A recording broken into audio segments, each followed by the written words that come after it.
जहां भारत शांति, विकास और वैश्विक नेतृत्व की दिशा में मजबूती से आगे बढ़ रहा है, वहीं पाकिस्तान आज भी बदहाली, आतंकी मानसिकता और नफरत की राजनीति में जकड़ा हुआ है। इसका ताजा उदाहरण पाकिस्तान के army chief general Asim Munir का अमेरिका में दिया गया बयान है। उन्होंने कहा कि अगर भारत ने सिंधु जल नदी पर बांध बनाया तो पाकिस्तान 10 मिनट में मिसाइल से उसे उड़ा देगा। ये बयान न केवल गैर जिम्मेदाराना है, बल्कि एक परमाणु शक्ति वाले देश की हताशा को भी उजागर करता है। हालांकि आपको बता दें कि पाकिस्तान की ये गीदड़ भभकियां कोई नई बात नहीं है। जब जब भारत तरक्की करता है, पाकिस्तान को जलन होने लगती है। आसिम मुनीर का बयान उस समय आया जब भारत ने सिंधु जल समझौते पर पूर्ण विचार की बात कही है। ये वही समझौता है जिसे भारत ने 60 वर्षों तक पूरी ईमानदारी से निभाया, जबकि पाकिस्तान बदले में आतंकवाद, घुसपैठ और धोखे की नीति को अपनाता रहा। अब भारत जब अपने जल संसाधनों पर संप्रभु अधिकार की बात कर रहा है, तो पाकिस्तान मिसाइल की धमकी देने लगा है। ये डर नहीं है, ये साफ तौर पर कमजोरों की चिल्लाहट है। मुनीर ने कहा कि अगर पाकिस्तान को लगा कि उसका अस्तित्व खतरे में है, तो वह अपने साथ में आधी दुनिया को ले डूबेगा।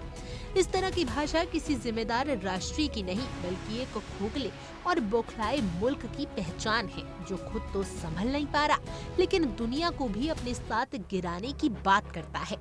हकीकत ये है कि पाकिस्तान खुद अपने ही बोझ में डूब रहा है। अर्थव्यवस्था टूट चुकी है, विदेशी कर्ज सिर पर है, IMF की शर्तों पर देश चल रहा है और जनता सड़कों पर महंगाई के खिलाफ रो रही है। उसके उलट भारत हर मोर्चे पर विश्व में अपनी पहचान बना रहा है। भारत आज सिर्फ एक तेजी से बढ़ती अर्थव्यवस्था नहीं, बल्कि एक टेक्नोलॉजी, स्वास्थ्य, शिक्षा और अवसंरचना में आत्मनिर्भर देश बन चुका है। साल 2014 में भारत सिर्फ 5 शहरों में मेट्रो चलाता था। आज 24 शहरों में 1000 किलोमीटर से अधिक मेट्रो नेटवर्क खड़ा कर चुका है।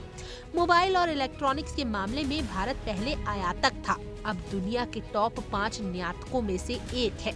मेडिकल कॉलेजों की संख्या 387 से 704 हो चुकी है और एम्स की संख्या भी 3 गुना बढ़ चुकी है।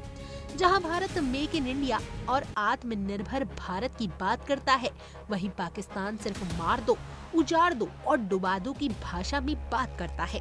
फर्क साफ है, एक देश भविष्य बना रहा है, दूसरा खुद को मिटा रहा है। पाकिस्तान की सबसे विडंबना ये है कि वह खुद अपने असली दुश्मन को पहचान नहीं पा रहा।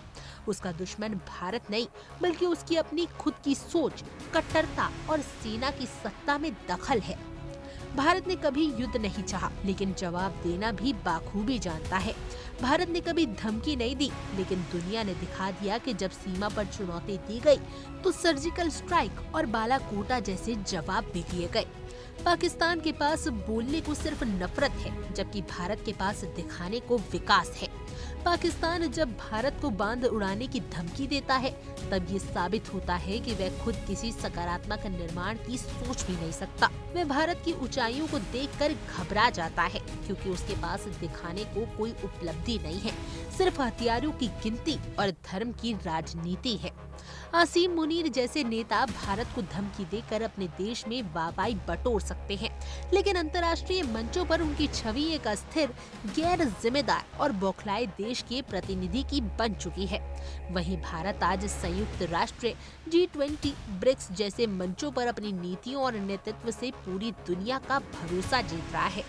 जब एक देश अपने संसाधनों को विकास में लगाता है और दूसरा उन्हें विनाश की योजना में खर्च करता है, तो जीत हमेशा पहले वाले की होती है। पाकिस्तान जितना भारत को नीचे गिराना चाहता है, भारत उतना ही ऊपर उठता जा रहा है। और यही अंतर है एक देश की सोच में और दूसरे की सच्चाई में। खैर, आपकी इस मुद्दे पर क्या कुछ राय है, आप हमें कमेंट करें और जरूर बताएं। और ऐसी और जानकारी के लिए आप इंडिया डेली को सब्सक्राइब कर लीजिए।